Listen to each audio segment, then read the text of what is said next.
gusto mo bang maging secure ang inyong messenger? Katulad nito?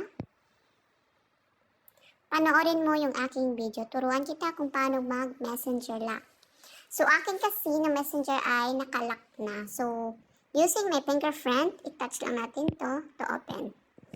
Then, dito sa taas, may 3 lines dito. I-click lang natin yan. Then, click din natin itong settings. Pag-click ng settings, i-scroll down lang. Hanapin natin yung privacy and safety. And then, dito sa security, makikita mo dyan, meron apps lock. So, naka-on na yung akin kasi naka-set up na ako. So, click natin yan. I-off ko siya. So, ganyan yung itsura sa inyo kapag hindi pa kayo naka-unlock.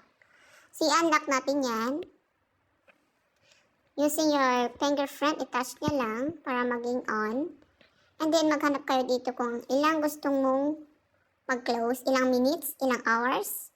Sa akin kasi after I leave messenger. So, ayan na, i-back na lang natin. Back. Okay. Back. So, i-check natin kung nakalock nga ba or hindi. So, ayan na guys, nakalock na yung ating messenger. So, try nyo.